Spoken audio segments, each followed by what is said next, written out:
Class 10 এবং মাধ্যমিকের খুবই গুরুত্বপূর্ণ একটি বিষয় হলো বাংলা।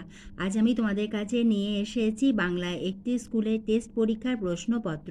এর প্রতিটি প্রশ্ন খুবই ইম্পর্টেন্ট, তোমরা অতি অবশ্যই এই প্রশ্নগুলো রেডি করে যেও। তোমরা দেখছো ক্লাস 10-এর টেস্ট পরীক্ষার বাংলার একটি স্কুলের প্রশ্নপত্র। তোমাদের প্রতিটি বিষয়েরই পরীক্ষা হবে 90 নম্বরে এবং তোমাদের যে প্রশ্নের ধরন কোয়েশ্চেন প্যাটার্ন হবে তোমাদের মাধ্যমিকের মতো, অর্থাৎ মাধ্যমিক এবং টেস্ট পরীক্ষার প্রতিটি বিষয়ের সিলেবাস এবং প্রশ্নের ধরন কিন্তু একই। যদি কোনো প্রশ্ন অসুবিধা হয় অতি অবশ্যই আমাকে কমেন্ট বক্সে লিখে জানিও, আমি তার উত্তর তোমাদের লিখিয়ে দেব।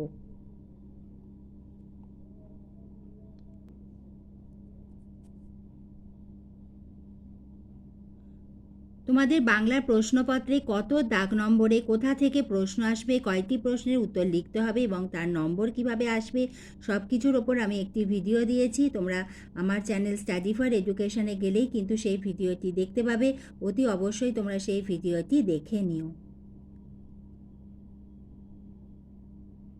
2-এর দাগে কম বেশি 20টি শব্দে প্রশ্নগুলির উত্তর দাও।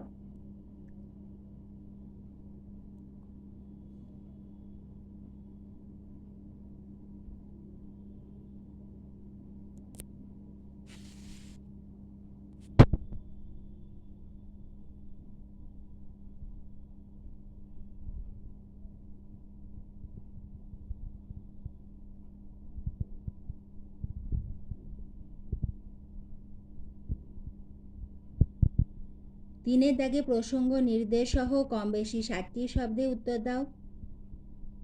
প্রশ্নমান 3 মার্কসের প্রশ্ন।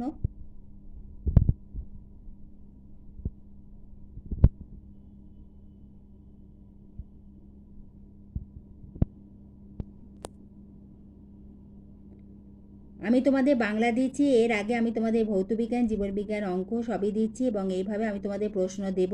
কারণ যত বেশি প্রশ্ন তোমরা প্র্যাকটিস করবে ততই কিন্তু তোমাদের অভ্যাস হবে এবং তোমরা বুঝতে পারবে যে প্রতিটি অধ্যায়ের কোন জায়গাটা বা কোন লাইনটা তোমাদের আরও ভালোভাবে পড়তে হবে বা কোনটা ইম্পর্টেন্ট।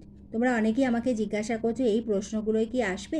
দেখো, এগুলো ইম্পর্টেন্ট প্রশ্ন, কিন্তু আমরা যদি বিভিন্ন প্রশ্ন করি তাহলেই কিন্তু আমাদের যে প্রশ্ন পরীক্ষাতে আসবে হয়তো সেই প্রশ্নটা এখানে নেই, কিন্তু এই প্রশ্নগুলো রেডি করলে আমরা সেই উত্তরটা কিন্তু অতি অনায়াসে লিখতে পারবো। এখানে হয়তো যেখান থেকে আমাদের বড় প্রশ্নের উত্তর লিখতে হচ্ছে, তোমার কাছে কিন্তু সেখান থেকেই হয়তো ছোট প্রশ্ন এমসিকিউ বা এসএকিউ আসবে।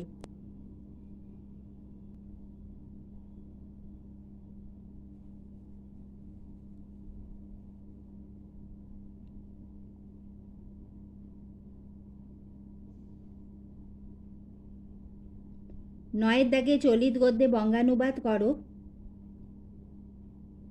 10-এর দাগে একটি কাল্পনিক সংলাপ রচনা করো এবং একটি প্রতিবেদন রচনা করো, তার মধ্যে অথবা থাকবে। এবং 11-র দাগে প্রবন্ধ রচনা। আজ আমি তোমাদের বাংলা প্রশ্নপত্র দিলাম, এইভাবে প্রতিটি বিষয়েরই দিতে থাকবো। ভিডিওটি এতটুকু ভালো লাগলে, উপকারে এলে একটা লাইক করে দিও। তুমি যদি চ্যানেলে নতুন হয়ে থাকো, স্টাডি ফর এডুকেশন চ্যানেলটিকে সাবস্ক্রাইব করে দিও।